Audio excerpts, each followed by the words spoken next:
What's that?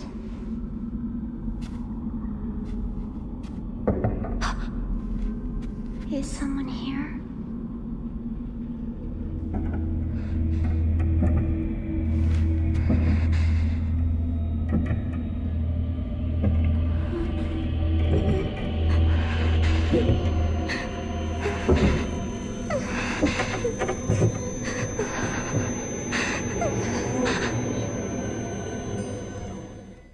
Fatal Frame 2 Crimson Butterfly, or Project 02 in Europe, is a third-person survival horror game where you photograph ghosts to exorcise them. Atmosphere. I have to state that the game's atmosphere feels like a step down from the original Fatal Frame.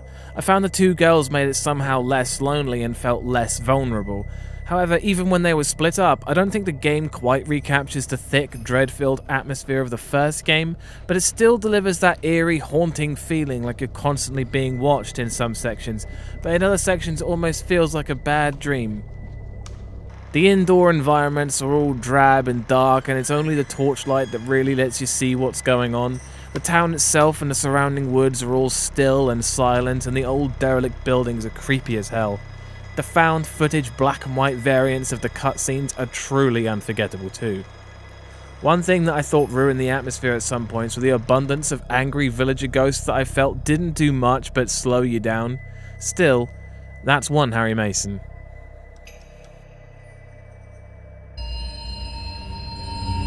Scares.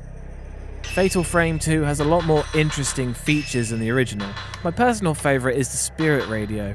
They did such a good job making creepy dialogue in these whispery, ghostly voices that sound scratchy and disturbing.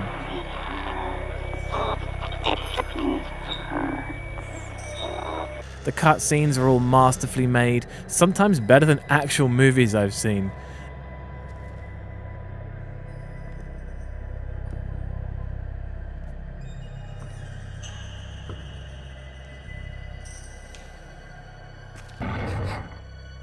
Next to no jump scares are used in the entire game, relying totally on its excellent atmospheric tension building before it delivers you into its combat. From the terrifying girl who crawls out of the box to the monstrous Kusabi, the game's enemies are fantastic. However, I felt the combat in this game was slightly more frustrating, as sometimes, even when a ghost was visible in front of me, when I took a picture, there was no damage dealt, and I just failed to understand why. It does, however, make the combat more frightening and desperate, so that's two Harry Masons. Sound design.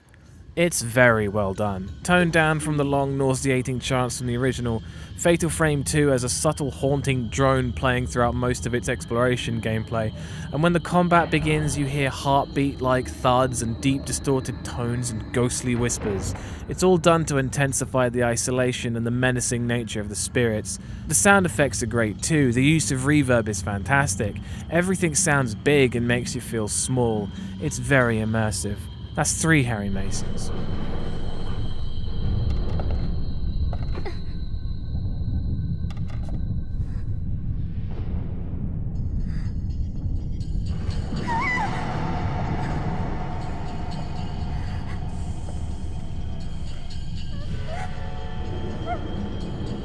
Gore. There's nearly none. But the one scene you actually see gore in is one of the most memorable in the whole game. It's jarring and disturbing and truly one of the standout moments of this game. It's not over the top, but it's just in such stark contrast to the rest of the game that its use is ingenious. 4 Harry Masons. Story.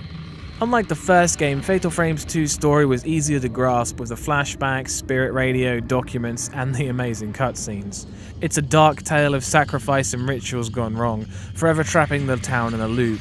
The 2 protagonists follow Crimson Butterfly to the lost village and become trapped. One of the twins is ensnared by the ghost, and the other wields the ghost exorcising camera obscura and vows to find and save her sister. The story becomes fairly complicated by the end of the game and still lost me at certain points, but overall it's still pretty good. That's 5 Harry Masons. I'll admit Fatal Frame 2 is the better game overall, but has a few annoying things like the last 2 bosses and the last stretch of the game feel like a real drag.